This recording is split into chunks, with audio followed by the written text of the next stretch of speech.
కీర్తన గ్రంథంలో మొదటి అధ్యాయము మొదటి వచనంలోనే తెలియజేస్తా ఉన్నాడు.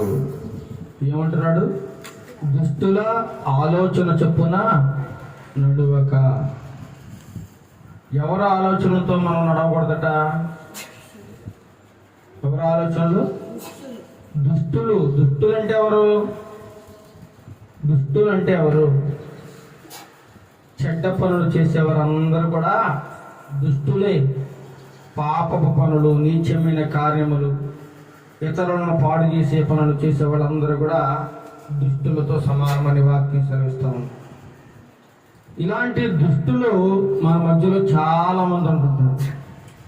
వాళ్ళు ఇచ్చే ఐడియాలు ఎలా ఉంటాయంటే అన్నీ కూడా నాశనం అయిపోయే ఐడియాలు ఇస్తారు, పాడైపోయే ఐడియాలు ఇస్తారు, చెడిపోయే ఐడియాలు ఇస్తారు తప్ప ఒక్కడ కూడా బాగుపడే ఐడియా కానీ భవిష్యత్తులో ముందుకు ఎదగడానికి, భవిష్యత్తులో ఉత్తమ లక్ష్యాలను సాధించడానికి కానీ ఇటువంటి మంచి ఆలోచనలు వాళ్ళు ఎవరంటే, ఎందుకంటే వారి యొక్క స్వభావం అంతా చెడ్డది, వారి ఆలోచన విధానం చెడ్డది, వారి మనస్సు చెడిపోయిన మనస్సు, వారి ఊహలు చెడిపోయినవి. కాబట్టి వారి నోట్లోంచి వచ్చే ప్రతి మాట కూడా ఎలా ఉంటుందట? పాపపు మాటలు, నీచమైన మాటలు, చెడ్డ మాటలు.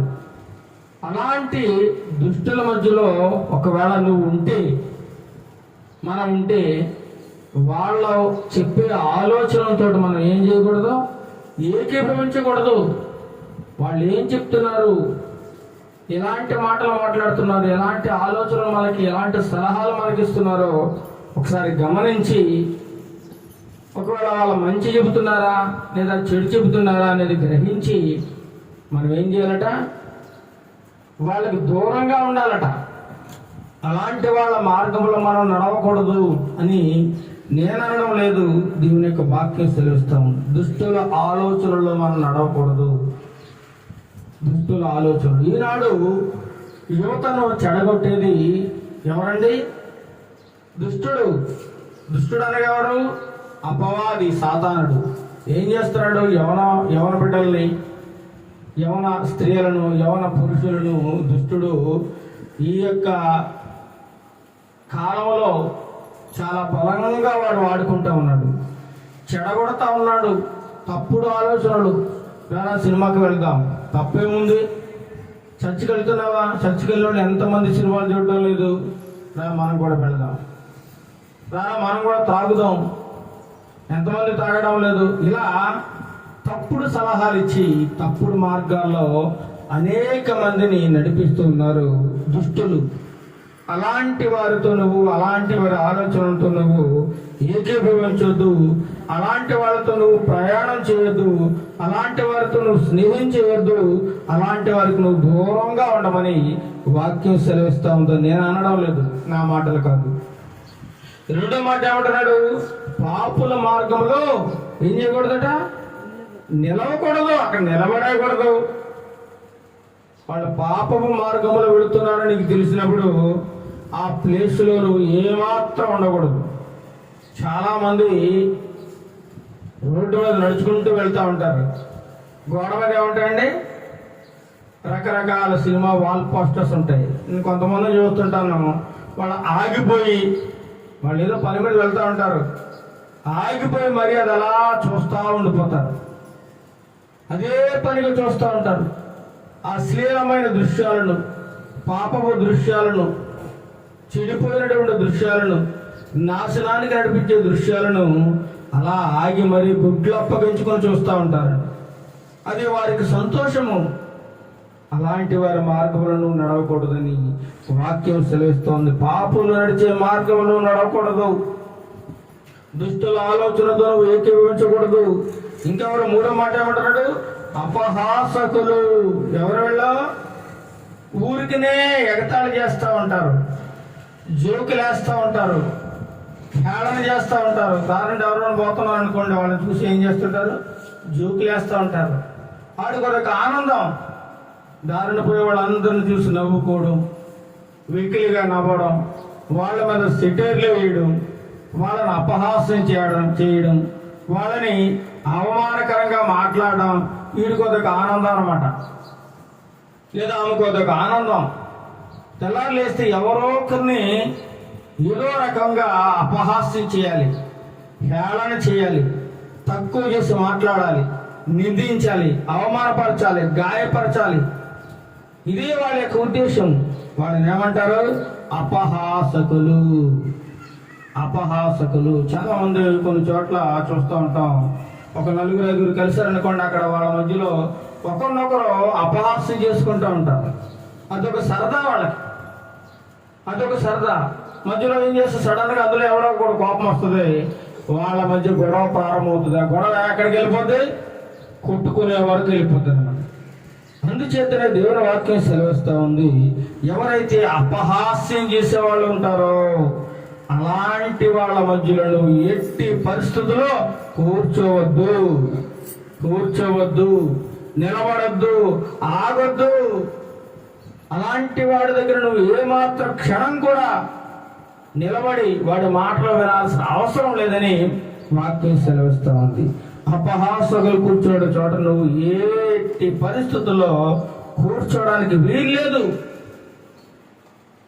చూడండి, లోకంలో ఉన్నటువంటి అన్యులకి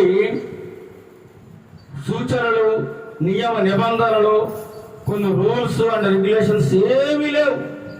వాళ్ళు ఇష్టానుసారంగా తిరగచ్చు, ఇష్టానుసారంగా ప్రవర్తించవచ్చు, ఇష్టానుసారంగా మాట్లాడచ్చు, ఏదైనా అనొచ్చు. వాళ్ళకి అది చెల్లుతుంది. కానీ ఒక్కసారి నువ్వు యేసుక్రీస్తు ప్రభువారిని రక్షకుడిగా అంగీకరించిన తర్వాత, ఆయన దేవుడిని నువ్వు విశ్వాసం ఉంచిన తర్వాత, రక్షణ పొంది బాప్తిస్మం తీసుకున్న తర్వాత, ఇక నీకు ఎవరితో సాంగత్యం ఉండకూడదు? ఈ లోకస్తులతో, లోకంలో స్నేహితులతో, అపహాసకులతో, దుష్టులతో, పాపులతో నీకు ఏమాత్రం సాంగత్యం ఉండకూడదని దేవుని వాక్యం సెలవుస్తూ ఉందండి. మొదటిది ఎక్కడ కూర్చోకూడదట? ఎవరి మార్గంలో నడవకూడదు? దుష్టుల ఆలోచనలో నడవకూడదు. రెండవది ఏంటట? పాపుల మార్గంలో నిలబడకూడదు. మూడవది ఏంటి? అపహాసకులు కూర్చుండే చోట నువ్వు కూర్చుండకూడదు. ఈ 3 పాటించాలి. నువ్వు క్రైస్తవుడు, దేవుని నమ్ముకున్నట్లయితే ఈ 3 పాటించి తీరాలి. ఎందుకంటే ఇవి ఎవరైతే పాటిస్తారో వారి జీవితం ఒక ధన్యకరమైన జీవితముగా దేవుడు మార్చబోతా ఉన్నాడు. ఒక ఆశీర్వాదకరమైన జీవితముగా దేవుడు మార్చబోతా ఉన్నాడు. అనేకులకు ఆశీర్వాదముగా ఉంటారు, కానీ ఏమంటే శాపముగా ఉంటారట. ఎందుకంటే దేవుని మాటలు దేవుని వాక్యం ఎవరైతే అంగీకరిస్తాడో, వాక్యానుసారంగా ఎవరైతే జీవించడానికి ప్రయత్నం చేస్తూ ఉంటారో, దేవుడు వారిని అంచెలంచెలుగా దీవిస్తూ ఉన్నాడు. దైవ గ్రంథంలో అలాంటి వారిని మనం ఎందరో చూస్తూ ఉన్నామండి. ఇక 2వ చరణంలో చూసినట్లయితే అక్కడ ఒక గొప్ప మాట వ్రాయబడి ఉంది. యెహోవా ధర్మశాస్త్రమునందు ఏం చేయాలట? ఆనందించుచు. నీకు ఆనందం ఎక్కడ దొరుకుతుంది? చాలా మంది అనుకుంటారు సినిమా హాల్లో చాలా సంతోషంగా ఉంటుంది. ఆ జోకులు వేస్తాడు, ఫైటింగ్లు చేస్తూ ఉంటారు, డాన్సులు వేస్తూ ఉంటారు, అశ్లీలమైన దృశ్యాలు చూపిస్తూ ఉంటారు. అది మనకి ఆ 2.5 గంటల సేపు కూడా ఎలా ఉంటుందట? చాలా ఆనందం, చాలా గాల్లో తేలిపోతూ ఉంటాడు, చాలా సంతోషంగా ఉంటుంది, ఏదో మనసు తేలికైపోయినట్టు ఉంటుంది. ఇంకా ఈ లోకంలో ఇంకా అన్ని మర్చిపోతూ ఉంటాడు, ఇంటిని మర్చిపోతూ ఉంటాడు, భార్య పిల్లలు మర్చిపోతూ ఉంటాడు, తన సమస్యలు మర్చిపోతూ ఉంటాడు. ఆ 2.5 గంటలు కూడా సినిమా హాల్లో ఏదో ఒక లోకంలోకి వెళ్ళిపోయినటువంటి గొప్ప అనుభూతితో ఎంతో సంతోషం పొందినట్లుగా ఫీల్ అవుతాడు తప్ప బయటికి రాగానే ఎలా ఉంటుంది? మళ్ళీ అవే సమస్యలు, అవే బాధలు, అవే ఇరుకులు, అవే ఇబ్బందులు, అవే అవమానాలు, అవే చివాట్లు, అవే చెప్పుదెబ్బలు ఇలా ఉంటాయన్నమాట. కాబట్టి నువ్వు ఆనందించాలంటే లోకములో నీకు ఆనందము ఎక్కడా దొరకదండి. నువ్వు ఎంత డబ్బు పెట్టి కొనుక్కుందామన్న ఆనందాన్ని ఈ లోకములో ఎక్కడా దొరకదు. చాలా మంది విహారయాత్రలకు వెళ్తూ ఉంటారు, అక్కడ సంతోషం దొరుకుతూ ఉంటుంది. గుళ్ళో గోపురాలు దర్శిస్తూ ఉంటారు, పుణ్యం లభిస్తూ ఉంటుంది. ఏమంటే ఇంకా తీర్థయాత్రలు చేస్తూ ఉంటారు, చేసిన పాపాలు పోతాయని. ఎన్నో ఎన్నో రకరకాల ప్రయత్నాలు ఈ మానవుడు చేస్తూ ఉన్నాడు. ఆనందం కావాలని, సంతోషం కావాలని ఎన్నో ప్రయత్నాలు, ధనాన్ని ఖర్చు పెడతా ఉన్నాడు. అందమైన భార్యను చేసుకుంటాడు, ఆ భార్య ద్వారా ఎంతో సంతోషం అనుభవించాలనుకుంటాడు. కానీ పెళ్లి చేసుకున్న మొదటి రోజు నుంచే వాడికి టార్చర్ మొదలవుతుంది. ఏమాత్రం సంతోషం ఉండదు, సరికదా ప్రతిరోజు దెబ్బలాట్లు, గొడవలు, అశాంతి. ఏదో సుఖమైన దాంపత్య జీవితం వారి మధ్యలో ఒక్కరోజు ఉండదండి. మానవుడు సంతోషం కోసం ఎక్కడెక్కడో తిరుగుతూ వెతుకుతూ ఉన్నాడు, కానీ మానవుడికి ఎక్కడా సంతోషం లేదు. చాలా మంది అనుకుంటారు విపరీతమైన ఆస్తి ఉంటే హ్యాపీగా బతికేయచ్చు, సంతోషంగా ఆనందంగా బ్రతకొచ్చు, ఏది కావాలంటే అది కొనుక్కోవచ్చు, ఏది కావాలంటే అది పొందుకోవచ్చు, నచ్చింది తినచ్చు, నచ్చిన బట్ట కట్టుకోవచ్చు, మనం నచ్చినట్లుగా ఉండొచ్చు అని ఎంతో మంది అనుకుంటారు. కానీ మనం చూసినట్లయితే పేదవారి ఇళ్లలో ఉన్నటువంటి ఆనందము ధనవంతుల ఇళ్లలో ఎక్కడా లేదండి. వారు పైకి చెప్పుకోరంతే, పైకి ఎలా కనపడతారంటే మంచి మంచి భవనాల్లో కనపడుతూ ఉంటారు, మంచి మంచి విలాసవంతమైన కార్లలో తిరుగుతూ ఉంటారు, మంచి మంచి విలువైన దుస్తులు ధరిస్తూ ఉంటారు, మంచి మంచి ఆభరణాలు ధరిస్తూ ఉంటారు. పైకి మాత్రమే సూపుగా కనబడతారు తప్ప వాళ్ళకి హృదయ అంతరంగంలోకి ఒక్కసారి తుంగు చూస్తే వాళ్ళకు ఉన్నటువంటి సమస్యలు కానీ, బాధలు కానీ, ఇబ్బందులు కానీ, అవమానాలు కానీ ఇంకెవ్వరికి ఉండవండి. అలాంటి భయంకరమైన స్థితిలో వాళ్ళు ఉంటారు. కానీ మనం ఏం చేస్తుంటాం, పై చూసి మనం వాళ్ళు ఎంతగానో బాగున్నారు అనుకుంటాం.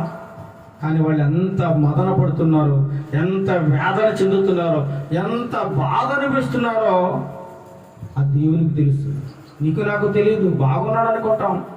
కానీ దేవుని వాక్యం సెలవుస్తుంది ఏంటంటే, నువ్వు ఆనందంగా ఉండాలంటే ఏం చేయాలట? దేవుని వాక్యాన్ని చదవాలి. ఏం చదవాలి? దేవుని యొక్క వాక్యాన్ని చదవాలి. నీకు వాక్యంలోనే ఆనందం ఉంది, వాక్యం చదవడంలో సంతోషం ఉంది. మీరు ఒక మాట చాలా జాగ్రత్తగా గమనించాలి. ఒకవేళ మీరు ఇది చేసి చూడండి. మీరు ఎప్పుడైనా విచారంలో కానీ, దిగులుగా కానీ, బాధగా కానీ ఉన్నట్లయితే మీరేం చేయొద్దండి. మీరేం చేయద్దు. ఒకే ఒక పని, చిన్న పని. ఆ చిన్న పని ఏంటంటే, నీ ఇంటిలోనికి వెళ్ళి చక్కగా దైవ గ్రంథాన్ని తెరిచి కొద్దిసేపు వాక్యాన్ని చదవడం చాలు. మీ మనసు ప్రశాంతంగా ఉంటుంది, ఆనందంగా ఉంటుంది. మీ సమస్యలన్నీ పోయినట్లు అనిపిస్తూ ఉంటుంది. మీకు నెమ్మది కలుగుతుంది, సంతోషం కలుగుతుంది, శాంతి కలుగుతుంది, మీ బాధలకు ఉపశమనం కలుగుతుందండి. ఎక్కడ? ఈ లోకంలో ఎక్కడా లేదు. దేవుని వాక్యంలో ధ్యానించడంలో ఉంది ఆ గొప్పతనం. దేవుని యొక్క వాక్యాన్ని నువ్వు ధ్యానించినట్లయితే చాలా సంతోషంగా ఉంటాం. దేవుని వాక్యంలో ఏముంది? ఆనందం ఉంది. ఈ లోకంలో నీకు ఎక్కడ దొరికినా, ఎక్కడికి వెళ్ళినా ఏమాత్రం ఆనందం లేదు. కానీ దేవుని వాక్యాన్ని చదవడంలో, దేవుని వాక్యాన్ని ధ్యానించడంలో గొప్ప ఆనందము, సంతోషము, అనుభూతి నువ్వు పొందగలవు. ఇంకో మాట చదవండి, కింద ఏముంది? ఇంకేముంది? దివారాత్రము. దివారాత్రం అంటే ఏంటి? రాత్రి పగలు కూడా. ఏదో మనకి బయటికి వెళ్ళేటప్పుడు కొంతమంది ఏం చేస్తుంటారంటే, రోజుకి అలా బయటికి వెళ్ళేటప్పుడు అలా వాక్యం తెలిసి టక్కన ఏదో ఒక చరణం చదివేసి, ఒక వచనం చదివేసి వెళ్ళిపోతా ఉంటారు. చాలు ఆ రోజు. అలా కాదు. వాక్యాన్ని రాత్రి అనక పగలనక సమయం కుదిరినప్పుడల్లా, సమయం దొరికినప్పుడల్లా ఏం చేయాలి? వాక్యాన్ని చదువుతూ ఉండాలి. దేవుని వాక్యము చాలా విలువైనది. దేవుని వాక్యం అనగా దేవుడు నీతో మాట్లాడతాడు. అనేకమైన గొప్ప సంగతులు నీకు తెలియజేస్తూ ఉంటాడు. నీ సమస్యలకు దేవుని వాక్యం ద్వారా పరిష్కారం దొరుకుతుంది. నేను ఇంట్లో ఉన్నటువంటి చిక్కులు పోవాలన్నా, నీ రోగం పోవాలన్నా, నీకు శాంతి సమాధానం కలగాలన్నా ఈ లోకములు ఎక్కడా దొరకదు. కానీ దేవుని వాక్యమును దివారాత్రమును ధ్యానించినట్లయితే వాడు ధన్యుడట. ఏంటట? ధన్యుడు. చాలా మంది మనం అనుకుంటాం, మంచి ఉద్యోగం వచ్చింది అనుకోండి, అబ్బా వాడు సూపర్ అండి, గ్రేట్ అండి అనుకుంటాం. లేదా మంచిగా గొప్ప ఆస్తి కలిగి ఉన్నాడు అనుకోండి, వాడు లైఫ్ ఏంటండి, సూపర్ అండి, వాడికేటండి చాలా బాగుంది, చాలా గొప్పవాడండి, వాడు చాలా ధన్యుడు వాడు. అలాంటి అవకాశం రావాలంటే పెట్టుబట్టాలి అని మనం అనుకుంటా ఉంటాం. కానీ అది కాదండి. దివారాత్రము, రాత్రనక పగలనక ఎవరైతే దేవుని యొక్క వాక్యాన్ని ధ్యానిస్తుంటారో వారు ధన్యులని దేవుని యొక్క దైవ గ్రంథం సెలవిస్తూ ఉంది. మన వాళ్ళు ధన్యులు, వీళ్ళు ధన్యులు, ఆస్తిపరులు ధన్యులు, అందం గలవారు ధన్యులు, డబ్బున్న గలవారు ధన్యులు, అధికారం గలవారు ధన్యులు అని మనం అనుకుంటే పొరపాటే. ఎవరైతే రాత్రి పగలు అనేటువంటి తేడా లేకుండా ఎవరైతే వాక్యాన్ని ధ్యానిస్తూ ఉంటారో, చదువుతూ ఉంటారో, చదివిన దాన్ని నెమరు వేసుకుంటూ ఉంటారో, ఎవరైతే వాక్యానుసారమైన జీవితాన్ని జీవిస్తూ ఉంటారో అలాంటి వారు ధన్యులు. ఏమంటుంది? ధన్యులు. అందుకే అంటారు, నీ వాక్యం నా పాదములకు ఎలా ఉందట? దీపం. నీకు దారి చూపించేస్తుంది వాక్యం. నువ్వు వాక్యం అంటే ఏదో ఆశామాషగా అనుకుంటున్నావు, ఏదో కాసేపు అలా వినేసేసి 2 మాటలు వినేసేసి ఇంకా అయిపోయింది, ఇంకా భక్తిలో నేను మునిగిపోయాను, ఇక చాలు అనుకుంటే చాలా పొరపాటు. నువ్వు బైబిల్ తెరిచి చదువు, అందులో ఏముందో నీకు అర్థమవుతుంది. దేవుడు అందులో అన్ని విషయాలు రాయించాడు. నీ జీవితం అంతా ఆ దైవ గ్రంథంలో ఉందండి. దైవ గ్రంథంలో నీ బ్రతుకంతా రాయబడి ఉంది.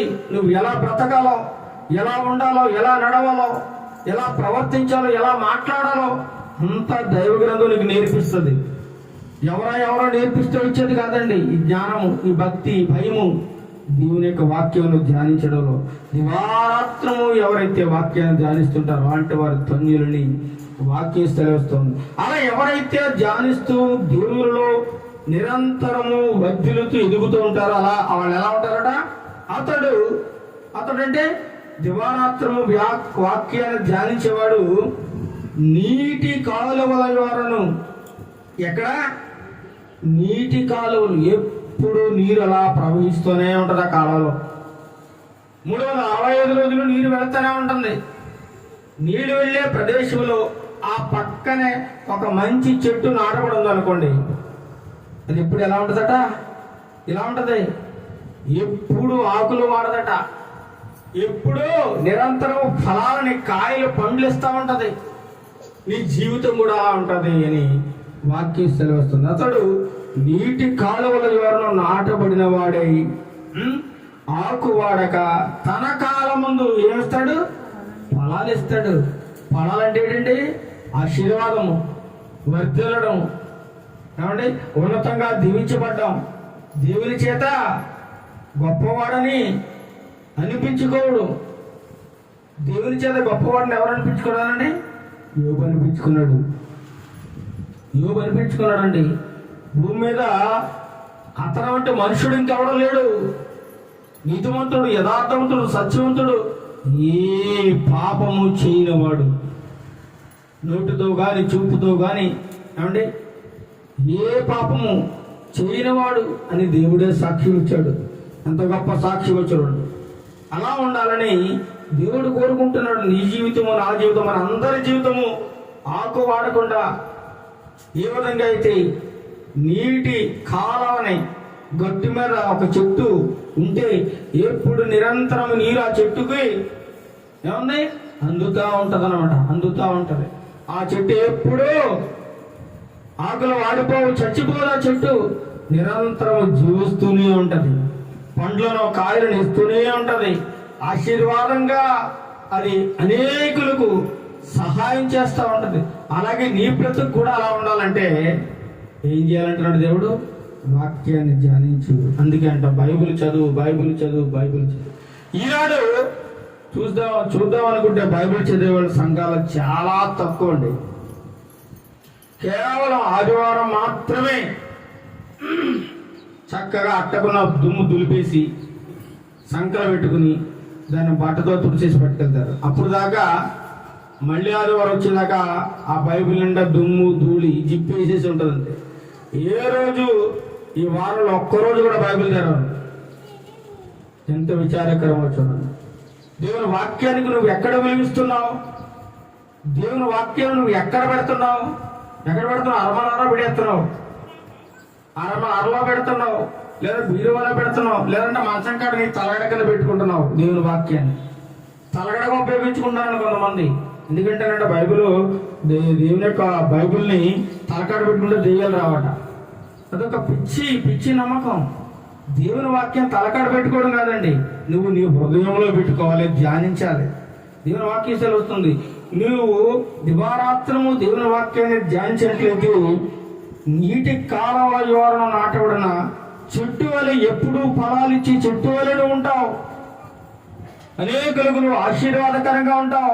నీ ఇంట్లో రోగం ఉండదు, నీ ఇంట్లో సమస్యలు ఉండవు, నీ ఇంట్లో వేదన ఉండదు, నీ ఇంట్లో దిగులు ఉండదు, నీ ఇంట్లో విచారం ఉండదు, చింత ఉండదు, జబ్బు ఉండదు.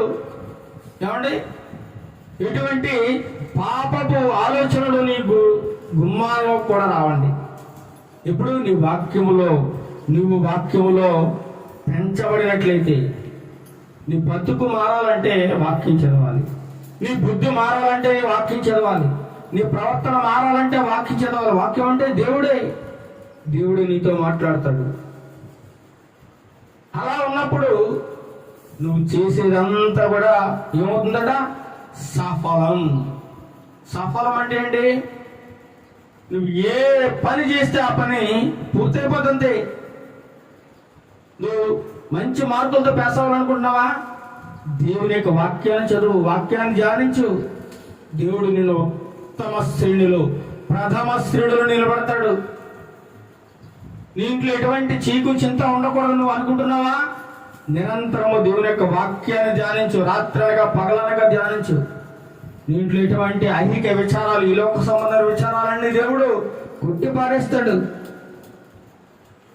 నువ్వు ఏ పని పొందుకుంటే ఆ పని అయిపోద్ది. నీకు సంతానం కావాలా? సంతానం ఇస్తాడు. నీకు ఉద్యోగం కావాలా? ఉద్యోగం ఇస్తాడు. ఇల్లు కావాలా? ఇల్లు ఇస్తాడు. మంచి భార్య కావాలా? భార్య ఇస్తాడు. మంచి భర్త కావాలా? భర్తను ఇస్తాడు. పిల్లల్ని ఇస్తాడు. నువ్వు ఏది కావాలంటే అది దేవుడు ఇస్తానంటున్నాడు. అయితే మనం ఏం చేయాలి? ఈ చిన్న పని కూడా చేయలేకపోతే ఎలాగా? వాక్యాన్ని ధ్యానించాలి, వాక్యాన్ని చదవాలి. వాక్యానుసారం మన జీవితాన్ని మనం జీవించినప్పుడే మన జీవితాలు ఫలభరితంగా మార్చబడతాయని వాక్యం సెలవిస్తూ ఉంటారు. కాబట్టి గొప్ప మాటలు దేవుడు తెలియజేస్తా ఉన్నాడు. ఈ యొక్క మొదటి కీర్తన భాగంలో మొట్టమొదటి మనం ఏం చెప్పుకున్నాం? దుష్టుల ఆలోచన చొప్పున మనం నడవకూడదట. రెండో మాట ఏంటి? పాపుల మార్గంలో మనం ఎట్టి పరిస్థితులు నిలబడకూడదు. చాలా మంది ఈనాడు క్రైస్తవులు ఏం చేస్తున్నామంటే సగం అటు సగం ఇటు ద్విమనస్కులు, అనగా రెండు మనస్సులు ఉంటున్నాయి. ప్రతి ఒక్క కుటుంబంలో ఉందండి, నేను చూస్తున్నాను. ప్రతి ఒక్క కుటుంబంలో ద్విమనస్కులు. లోకంలో ఆచారాలు కావాలి, దేవుడు కావాలి, అది కావాలి, ఇది కావాలి. పండుగ వచ్చిందనుకోండి, ఆ పండుగ చేసేస్తారు, క్రిస్మస్ చేసేస్తారు. అన్నీ ఇంకా ఏ ఆచారాన్ని వదిలిపెట్టరు. ముహూర్తాలు చూసుకుంటారు, మంచి చెడ్డలు చూసుకుంటారు. ఏమండి, ఇంటికాడ ఏదైనా శుభకార్యం జరుగుతుంటే మంచిగా రాటేస్తారు, మామిడాకులు కడతారు, తోరణాలు కడతారు, ఇంకా ఎన్నో చేయాల్సినవన్నీ చేసేస్తారు.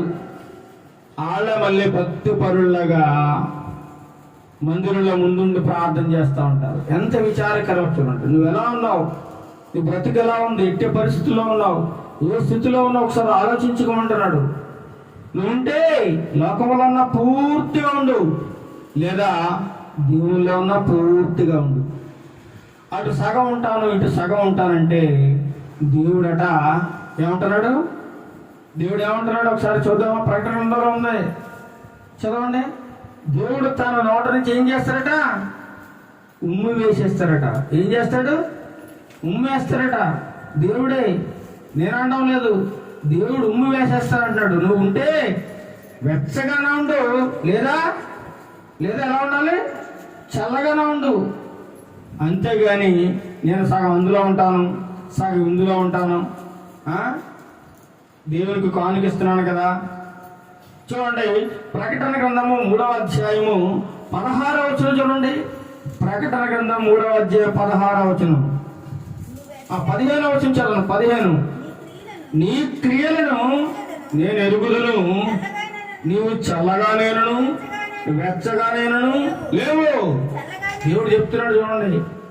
నీ క్రియలు అంటే ఏంటి? నీ పనులన్నీ నాకు తెలుసు. నువ్వు ఎక్కడ, ఎప్పుడు, ఎలా చేస్తున్నావు, ఎటువంటి పనులు చేస్తున్నావో. మనం అనుకుంటే ఎవడ చూడటం లేదు, కదా. సీక్రెట్గా కానీ చేద్దాం ఏమనుకుంటాం? సీక్రెట్గా కానీ చేద్దాం. ఎవరు చూడలేదు, కానీ ఎవరు చూస్తున్నారు? దేవుడు చూస్తున్నాడు. దేవుడు చూస్తున్నాడు అన్న సంగతే మనం మర్చిపోతున్నాం. మర్చిపోయి ఏం చేస్తున్నాం? ఎవరు చూడలేదు నన్ను అని చెప్పి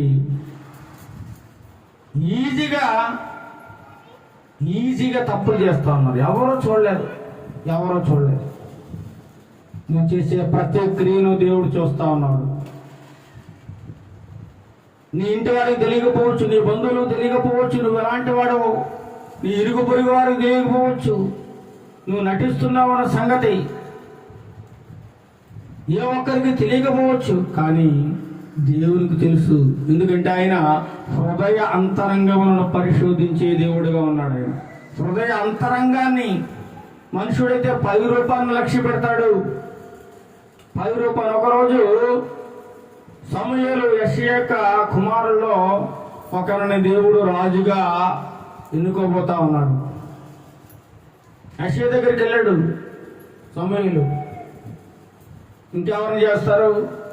యెషయా యొక్క పెద్ద కుమారుడు రాజుగా చేస్తాడు అనుకుని పెద్ద కుమారుడు రాజు చేయాలని అనుకుంటున్నా ఉన్నాడు. సొంత ఆలోచన అండి. దేవుని ఆలోచన ఏముంది? చిన్న కుమారుని రాజుగా చేయాలనుకున్నాడు. అందుకే మన ఉద్దేశాలు వేరు, మన తలంపులు వేరు, మన ఆలోచనలు వేరు. యెషయా ఒకటి అనుకుంటే దేవుడు ఇంకోటి చేశాడు. అందుకే అంటాడు అక్కడ యెషయాతో, నువ్వు మనుషుల యొక్క 10 రూపాయలని, ఎత్తును, అందాన్ని, స్థితిగతుల్ని చూస్తా ఉన్నావు, కానీ దేవుడు హృదయాన్ని చూస్తా ఉన్నాడు. నీకేమున్నా ఏది లేకపోయినా నీ హృదయం కరెక్ట్గా ఉంటే, పవిత్రంగా ఉంటే, యథార్థంగా ఉంటే దేవుడు నిన్ను లక్ష్య పెడతాడంటున్నాడు. అందుకంటే నీ క్రియలను నేను ఎరుగుదును, నీవు చల్లగానేను వెచ్చగానేను లేవు. చల్లగానా లేవు, పోనీ వెచ్చగానా లేవు. ఎలా ఉన్నావు మరి? ఎలా ఉన్నావు? చదవండి. నువ్వు చల్లగానేను వెచ్చగానేను ఉండినా నీకు మేలు. ఉంటే లోకంలో ఉన్న ఉండిపో పూర్తిగా, లేదా దేవుడిలో ఉన్న ఉండిపో పూర్తిగా. సగం భక్తి నీకు పనికిరాదు. నువ్వు సగం భక్తి చేస్తూ నువ్వు ఎవరిని మోసం చేయాలనుకుంటున్నావు? ఎవరిని మోసం చేయ, నిన్ను నువ్వే మోసం చేసుకుంటున్నావు. ఒకవేళ నేను సగం భక్తి చేసినట్లయితే నన్ను నేనే మోసం చేసుకుంటున్నాను, నన్ను నేనే పాడు చేసుకుంటున్నాను. ఒకసారి ఆలోచించు. నువ్వు చేస్తున్న క్రియలు, నువ్వు చేస్తున్న పనులు, నువ్వు చేస్తున్న ఆచారాలు, నువ్వు చేస్తున్న అలవాట్లు దేవునికి ఇష్టమైనవా కావా? నువ్వు దేవుణ్ణి నీ అలవాట్ల ద్వారా, ఆచారాల ద్వారా, ఎవరో పూర్వీకులు ఏదో పెట్టారని దాన్ని ఇంకా చేస్తూ ఉంటే అక్కడికి వెళ్ళిపోతావు నువ్వు. తప్పదు, నీకు నిత్య నరకం అంటున్నాడు దేవుడు. నిత్య నరకం. నువ్వు చల్లగానైనా ఉంటే మేలు, లేదా వెచ్చగానైనా ఉంటేనే మేలు. నువ్వు అందులో ఉన్నా పర్వాలేదు, ఇందులో ఉన్నా పర్వాలేదు, కానీ నువ్వు వెచ్చగానైనను చల్లగానైనను ఉండక ఎలా ఉంటున్నావు? నులివెచ్చగా ఉన్నావు. దేవుడు అంటున్నాడు, నులివెచ్చగా ఉన్నావు. సగం భక్తి చేస్తా ఉన్నావు, చక్కగా నటిస్తా ఉన్నావు. ఆదివారం వచ్చినట్టే చాలా తెల్లని బట్టలు కట్టేసుకుని పరిశుద్ధురాలుగా బైబిల్ పట్టుకుని చక్కగా ప్రార్థన చేస్తూ, పాటలు పాడుతూ, వాక్యం చెబుతూ, అబ్బా ఎంత నటిస్తూ ఉంటారని, ఎంత నటిస్తూ ఉంటారు, ఎంత నటన. ఇలాంటి వేషధారణ దేవునికి నచ్చదండి. సినిమాల్లో చూసేదంతా చాలామంది భ్రమలో అదేదో నిజమేమో అనుకుంటారేమో. ఏమాత్రం అదంతా నటన, యాక్టింగ్. ఆ సినిమా హీరో హీరోయిన్లు బయట చూస్తే వాళ్ళేమంత అందగాళ్ళు కాదు, అందగత్తులు కాదు. కేవలం మేకప్లు వేసేసి, డ్రెస్సులు వేసేసి, ఆ లైటింగ్లో తగ మెరిసేలా చేస్తారంతే. మన దగ్గర డబ్బులు గుంజుకోవడానికి, మనం ఆనందం ఉన్నారు పరిగెడుతాం చూసావా, ఆ ఆనందాన్ని మనకి ఇవ్వడానికి మన దగ్గర డబ్బులు తీసుకుని మనకు ఆనందాన్ని పంచుతున్నారు. అదంతా ఒక నటనని నువ్వు గ్రహించగా ఇదే సంతోషం ఈ లోకంలో చాలా బాగుందని నువ్వు భ్రమలో బ్రతుకుతూ నీ విలువైన జీవితాన్ని నాశనం చేసుకుంటున్నావు. చాలా బాగుంది అనుకుంటున్నావు. చాలా బాగుంది లోకం కూడా నీకు చాలా చక్కగా రమ్యమైనదిగా. ఆనాడు ఆదాముకి అవ్వకి ఆ పండు ఎలా కనపడుతుంది? చాలా రమ్యమైనదిగా కనపడ్డది. చాలా బాగుంది, ఉత్తమమైనదిగా కనపడ్డది. వెంటనే ఆ కళ్ళు చూసి ఆ పండును ఆశించేయి. అందుకంటున్నాడు, నువ్వు చూసిన దానివల్ల కోరుకోకు. నేత్రాశ అంటారు దాన్ని. చూసిన దానివల్ల కావాలని కోరుకోకూడదట. ఏమంటుంది వాక్యము? నువ్వు వెచ్చగా నేను ఉండక, చల్లగా నేను ఉండక ఎలా ఉన్నావు? నువ్వు వెచ్చగా ఉన్నావు గనుక నేను నిన్ను నా నోట నుండి ఉమ్మి వేయ ఉద్దేశించుచున్నాను. ఏం చేస్తానంటున్నాడు దేవుడు? నువ్వు గొప్ప ప్రార్థనాపరుడు అయితే ఉండొచ్చు, నువ్వు పెద్ద సింగర్ అయితే ఉండొచ్చు, నువ్వు గొప్పగా వాక్యం బోధిస్తూ ఉండొచ్చు, నీకు పెద్ద సంఘం ఉండొచ్చు, చాలా ఎక్కువ మంది విశ్వాసం ఉండొచ్చు, నువ్వు చాలా గొప్ప ధనవంతుడే ఉండొచ్చు. ఎంత గొప్ప స్థితి కలిగిన వాడమైనా నువ్వు అటు ఇటు ఉన్నట్లయితే నీ ముఖం ఉమ్మేసేస్తానంటున్నాడు దేవుడు. నీ హోదా చూడడం, నువ్వు ఎంత గొప్ప పాస్టరో చూడడం, నీకు ఎంత గొప్ప సంఘం ఉందో చూడడం, కాంట్రాక్ట్ నీ నోటు ఉమ్మేసేస్తారట. ఎలా ఉంటేని? నిలువెచ్చని స్థితిలో ఉంటే నేను నిన్ను నా నోట నుంచి ఉమ్ము వేస్తానని దేవుడే సెలవిస్తా ఉన్నాడండి. దేవుడే సెలవిస్తా ఉన్నాడు. మరొకసారి ఆలోచించుకోండి. ఇంకా ముహూర్తాలు చూస్తారా? ఇంకా ఎదురు చూస్తారా? ఇంకా మంచి చెడులు చూస్తారా? ఇంకా పూర్వీకులు పెట్టిన ఆచారాలు ఇంకా పాటిస్తూ ఉంటారా? ఈ అలవాట్లన్నీ కొనసాగుతూ ఉంటాయా? ఇంకా నువ్వు దేవుని ఆరాధిస్తూనే ఉంటావా? సగం భక్తి చేస్తూ ఉన్నావా? రెండు మనసులు కలిగి ఉన్నావా? రెండు ప్రయాణాలు నువ్వు చేయాలనుకుంటున్నావా? రెండు దారిలో నడవాలనుకుంటున్నావా? నీకు చాలా ప్రమాదకరం సుమా. దేవుడు ఉదయకాల సమయంలో మనతో మాట్లాడుతూ ఉన్నాడు వాక్యం ద్వారా. చాలా ప్రమాదంలో ఉన్నారు. రెండు మార్గాలు నువ్వు ప్రయాణం చేయాలనుకుంటున్నావు. ఇటు లోకాన్ని మెప్పించాలనుకుంటున్నావు, అటు దేవుణ్ణి మెప్పించాలనుకుంటున్నావు. ఇద్దరిని మెప్పించాలనుకోవడం చాలా పొరపాటు. ఎవరో ఒకరిని లోకాన్నన్నా మెప్పించు, లేదా దేవునైనా మెప్పించు. ఇద్దరు యజమానుల కంట ఒకడు దాసుడుగా ఉండలేడంట. ఇద్దరు ఒకే యజమానుడు ఇద్దరి దగ్గర పని చేయగలడండి? పని చేయలేడు. ఒకడు తిడతాడు, ఒకడు కొడతాడు, ఒకడేమో పెడతాడు. సెట్ అవ్వదు. పని చేస్తే ఒకరి దగ్గరే పని చేయాలి, ఒకరి దగ్గరే పని చేయాలండి, లేదా మానేయాలి. కానీ నేను ఇద్దరి దగ్గర పని చేస్తాను, రెండు మార్గాల్లో ప్రయాణం చేస్తాను, రెండు బస్సులు ఎక్కుతాను. ఏమండి? ఇది దేవునికి అసహ్యమైన కార్యము. ఇంకా చూడండి, కింద అంటున్నాడు 17వ వచనంలో ఏమంటున్నాడు? నీవు దౌర్భాగ్యుడు. ఎంత దూరం చూడండి, ఎలాంటి మాటలు! నువ్వు దౌర్భాగ్యుడవును, దిక్కుమాలిన వాడవును, దరిద్రుడవును, గుడ్డి వాడవును, దిగంబరుడవై ఉన్నావని ఎరుగక నేను ధనవంతుడును, ధనాభివృద్ధి చేసుకుని ఉన్నాను, నాకేమీ కొదువు లేదని నువ్వు చెప్పుకుంటున్నావు. నాకేం పర్లేదు, నాకు ఆ దేవుడితో పని లేదు, ఆ యేసెవరో నాకు అవసరమే లేదు. నేను చాలా మంది ఉన్నారు, యేసుతో నాకేం పని. కొంతమంది అంటున్నారు, యేసయ్య నా పాపం కోసం చనిపోమని ఎవడు చెప్పాడు?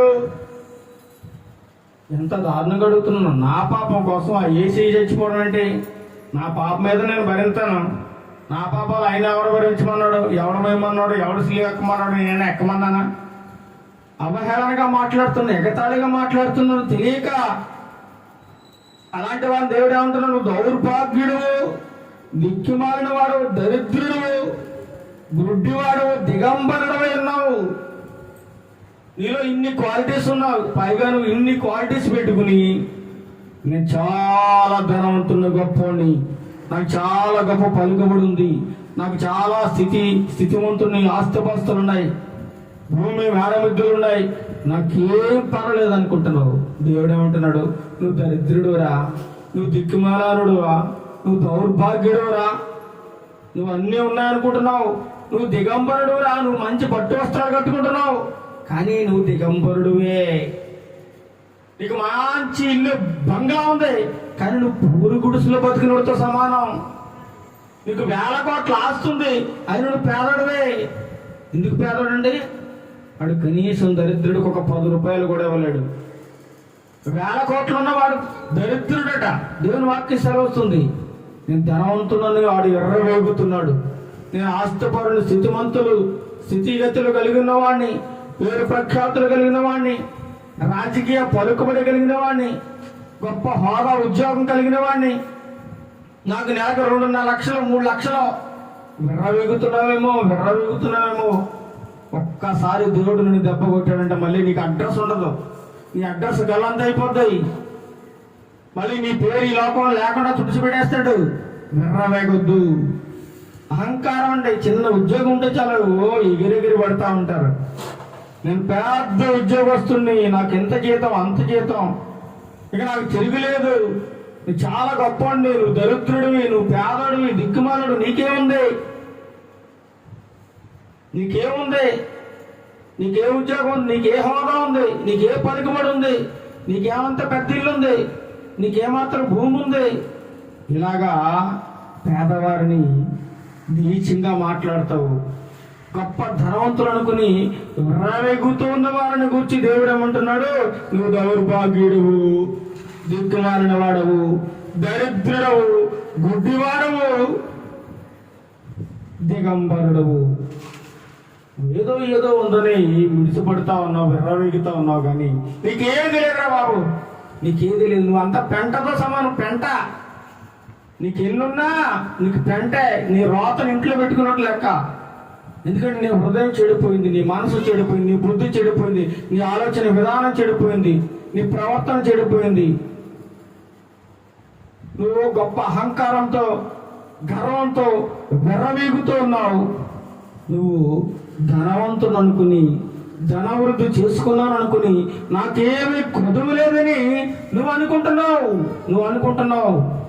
కానీ నువ్వు చాలా దరిద్రుడు, చాలా దిగజారిన స్థితిలో ఉన్నావు. పేదవాడటండి చక్కగా కూలి పని చేసుకుని సంతోషంగా ఆహారం తన భార్య పిల్లలతో తింటాడు. కానీ ధనవంతుడు చూసాడా? ధనవంతుడు ఆడికి నిద్ర పట్టదు. ధనం, డబ్బు. ఆ డబ్బుతో పాటు జబ్బు. డబ్బుతో ఏంటట? జబ్బు. ఆ డబ్బు ఉన్నవాడికి లేని జబ్బులు ఎవరికో ఉండవండి. ప్రశాంతంగా బతుకుతాడు పేదోడు, ప్రశాంతంగా. అటువంటి టెన్షన్లు ఉండవు, ఎటువంటి ఇబ్బంది ఉండదు. ఈనాటికి భక్తం ఆనాటితోటి చక్కగా హ్యాపీగా ఉండగలుగుతాడు. కానీ ధనవంతులు అలా ఉండలేరని వాక్యం సెలవుస్తూ ఉంది. ఉంటే నువ్వు వెచ్చగానే ఉండు, లేదా చల్లగానే ఉండిపో, లేదా పూర్తిగా నువ్వు లోకంలో కలిసిపో. ఎవడొద్దన్నాడు? దేవుడు నిన్ను బలవంతం చేయట్లేదు సుమా. నా దగ్గరికి రా, నువ్వు లోకంలో ఉండకో, నేను నిన్నేమంటలేదు. ఉండిపోతే లోకంలో ఉండిపో, ఆచారాలు పాటించుకో, పూర్వీకులు పెద్దలు ఏదైతే చెప్పారు అవన్నీ పాటించు, ఏం పర్వాలేదు. లేదు నన్ను నమ్ముకుంటాను, నా మార్గాన్ని అనుసరిస్తాను, నా ఇందు విశ్వాసం ఉంచుతాను, నా ద్వారా రక్షణ పొందుకుంటానని నువ్వు అనుకున్నట్లయితే అదంతా వదిలేసి. అందుకే అంటున్నాడు పౌలు, అంటాడు గొప్ప మాట, నేను ఈ లోకాన్ని ఎలా ఎంచుకున్నాను?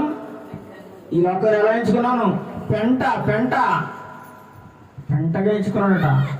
ఆ పౌలు గారు ఏమి పేదోడేం కాదండి, స్థితిమంతుడే, గొప్ప అభ్యాసం పొందినవాడు, ధర్మశాస్త్రం అంతా ఎరిగినవాడు, మంచి జ్ఞానవంతుడు, తెలివితేటలు గలవాడు, లోకంలో పలుకుబడి కలిగిన వాడు, అంత గొప్ప హోదా ఉండి కూడా అవన్నీ వదిలేసుకుని ఏమంటున్నాడండి?